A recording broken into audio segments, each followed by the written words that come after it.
Hi, I'm Paul Young, and you're watching Imagine TV Network. I always liked music. It was always my main interest, and it's one of those, I can't really give a reason for it, but it just caught my attention more than anything else. And right from the day I got a record player, I've just been buying records and buying records. I've got so many records at home, and music's always been a hobby as well as a career, really. I had very basic piano lessons, which I didn't like, and then I played a little bit of guitar. So I was fairly proficient on both instruments. And the first group I was in, I was a bass player. But although I did enjoy playing the bass, I got an opportunity to sing a couple of songs, and I enjoyed that a lot more. And to begin with, it stayed that way. I just played bass and I sang a couple of songs, and then people started to say, you should sing more, you know. And so I suppose with most things that have happened in my life, I just do things and then people say to me, you should do this or you should do that. So it was other people saying to me, you should be a lead singer, and so that's how it started for me. Not really, apart from the only thing that gave an indication of what was going to happen was that my mother told me I used to sing on the bus quite a lot, quite loud as well. So I obviously didn't mind if people heard it.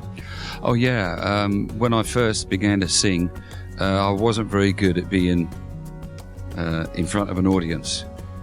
And my first manager said that I looked like I had no emotion, so he said you need to think about the lyrics more, shut your eyes. So then I did the next few shows with my eyes shut for the whole show, and then the manager said, no, maybe you should open your eyes a little and close them a little. And so to begin with, I was very uncomfortable with it, because when I was young I had a stutter in my voice, and sometimes I think maybe a part of me wanting to be in a band was some way of gaining confidence, really. It has to be practice, because I wasn't very good in the beginning,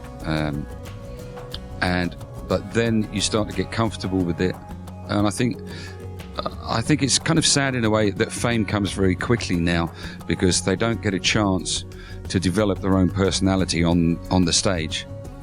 And with a lot of artists, you see, they learn dance routines and things like that because they're getting over the problem that they don't feel comfortable on a stage.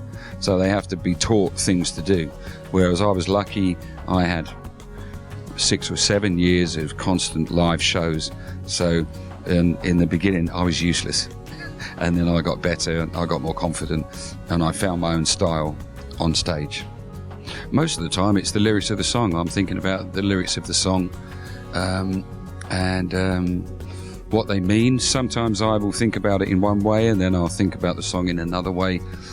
Sometimes I'm looking at people in the audience, and I suppose because I've sung the song for 30 years, sometimes I am just looking at the audience and I'm singing to them and having fun with them.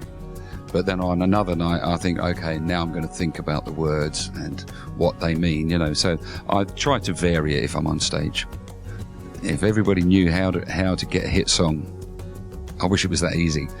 But most of the time when I've done it, I've tried to find a song with good qualities.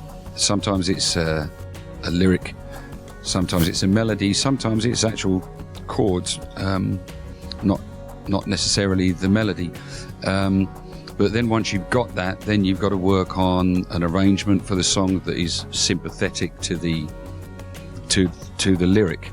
So the music has to fit the lyrics, and then sometimes it can just be the luck of coming up with a little part or a line, and everybody remembers that line, like da da da da da da, you know, for every time you go away. And that opening line probably made a big difference, because the Hall & Oates one, it didn't have anything other than the chords and the melody, so we added some extra parts to make it more interesting, make it a bit more pop. When I'm working on material, I have an overall view, but I always get musicians that I admire, and even if I have my own idea, I say to them, listen to the song, play the song a few times, play what feels good to you. If I don't like what they play, then I will then say, I was thinking that we should do this here.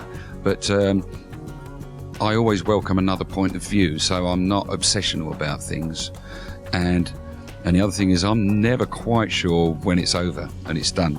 So I need a producer to say, that's it, it's great, you know, you can stop now.